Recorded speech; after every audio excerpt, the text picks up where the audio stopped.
right. He's generally pretty good, but he's on the side of the home builders and the real estate economy, and he works for Housing Wire, which markets to the real estate sector, which, again, I like Logan. Lots of respect, lots of valid points. In this one, he's absolutely not wrong. But, again, you have to take it with a grain of salt. So let's go charting, shall we? Mm-hmm. The article, no, Wall Street investors haven't bought 44% of homes this year, despite what you see on social media. This housing myth is easily disproved, and he did that. The first chart below, or in this case, if you're watching the YouTube channel, somewhere between Saied and I, so we can't make out with one another, right, Chia? Chia. The first chart below, provided by Freddie Mac, shows where large institutional buyers rank as a percentage of the marketplace. As you can see, even if you add them together with iBuyers, which is not the same thing as institutional buyers, they are a tiny percentage of the total home buyers in America. In fact, institutional home buyers, those who bought 100-plus homes in a 12-month period, didn't even reach 2.5% market share at the peak level in this data line, which goes back to the story, back to the start of the century. So back to 2000 to now, it never happened. So where were people pulling this number from? Where was the confusion? Well, how do you get to 44%? There was, I want to say it's there's a news article or some shit that came out. Are they considering and taking in multifamily as residential? Well, look, so I think if I were to guess, and I've never seen the data which conclusively really ties this all together, frankly. Okay. It's all been like everybody in social media saying, this, and banks are the fault, and attorneys the devil, and, institutional home buyers are doing all this shit. Right. I'm not butthurt by it at all. But the reality is I've never seen the total aggregate data. If you want to take like Airbnb and smaller property buyers, like maybe like investors in real estate, landlords, if you will, and then combine institutional, you still don't get anywhere close to 44%. So I have 30% of the market is investors. Okay. Yeah. So there you go. Broadly investors. So is it because it's held in an LLC? Like, what are we talking about here? I don't know the logic. You would really, really struggle. Based on what I know historically of the data, you would really, really struggle to get to 44%. We cited on the show early when people were hoping that when, the Fed started to raise rates and, owners of Airbnb units were no longer turning a profit, that there could be a collapse in Airbnb and ultimately reduce, bringing values down because people would have to sell their Airbnb units. That would create a market crash.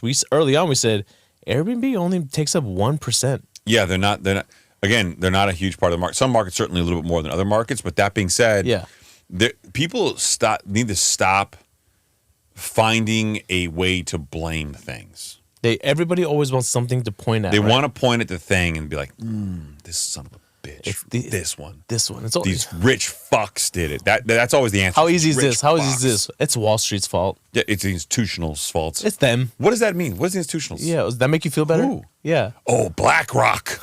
Because they sound powerful. They are powerful, though. If it was, I don't know, White Sponge, you'd be like, oh. White Sponge? Scrub BlackRock? Daddy? Scrub Daddy? Scrub Daddy's the shit. You use it, right? I use it. I use it too. I don't want to. I'll be honest, I tried to hate on it. I couldn't. When my wife brought it home, I was like, get this fucking smiley shit out of here. And then I was like, these are amazing. Yeah, they got Scrub Mommy too.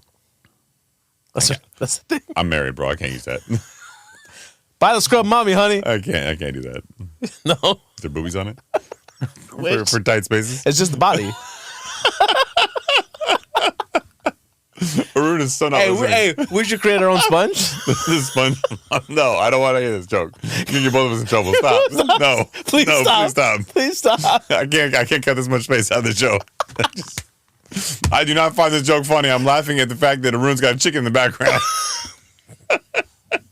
He doesn't, though. He does. He does not. Why are you doing this to this guy? You can't flip me off with a palm forward. Okay, that's flipping yourself off. You can't do this. All right. The overall market share of investors has grown since 2000 and is currently around 30%, as seen in the chart to my right, Saeed's left. But if you're on a streaming platform, the vast majority are small mom and pop investors. So this is what we've seen. This is kind of our bread and butter over at the institution where I'm at, right? This is what we do, yeah. And again, the majority of investors aren't people who are buying 100+ units per year. It's a smaller mom and pop. Yeah, smaller mom and pop, right, that have really utilized the Burr method, right, over the course of however many years. Yeah, again, Burr is a sensationalized new term that people like Thatch and those guys are really kind of went knee deep into. Yes, but that has been the strategy for decades. Yes, exactly. That's just what they've now that methodology has been coined as that, right? So it's just like Yeah. buying, owning it for a long time, taking the cash out and flipping it and doing it over and over again. So a couple more charts, both of which from John Burns. If you've never been to John Burns Real Estate, great data that comes from them. I'm not sure how much of it is pay to play versus non-pay to play, but great stuff. The first chart here from John Burns Real Estate is another great illustration of this point. You can see the percentage of home buying by big investors. Those with 1,000 properties or more is actually tiny. Again, the bulk of home buying for many years has been tier one investors, so those buying 1 to 9 properties a year. And if I'm being honest, up until, call it 2020, 2021, I would have been a tier one investor. Okay. That would have been me. Am I an institutional investor? Am I balling out of control? Am I BlackRock? No. No. Okay. No. Right. I'm Black Card, baby. Hey! But let's say a company like BlackRock, right? If they, I mean, they would be a fool to not dabble into this space, right? I mean, yeah, it really comes. It's not economically viable for them, honestly. Because, Now, well, no, not even now. Not the home prices themselves.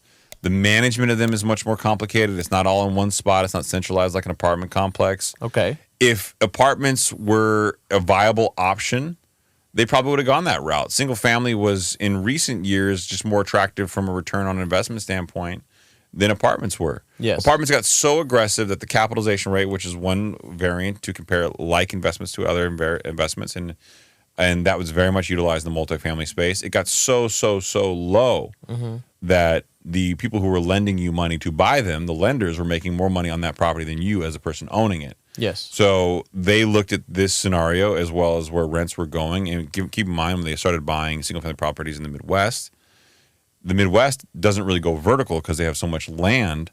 There's a lot less apartment complexes, a lot less density in apartment complexes in the Midwest versus the coast, like Miami, like New York, like Los Angeles.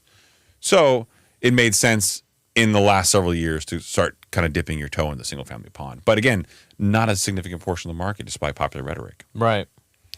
So shall we round out the article for today? Let's do it. The viral story telling Wall Street has bought 44% of the single-family market homes this year is laughable at best.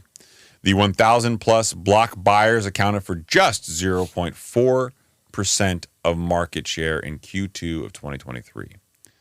There is nothing in the data to show that Wall Street has been the big buyer of homes in the United States since at least 2000. If you want to pin the blame on someone, you're going to have to condemn those avocado toast eating kids, the millennials, who started buying homes in 2013 and were the largest percentage of home buyers until mortgage rates rose in 2022. Yeah.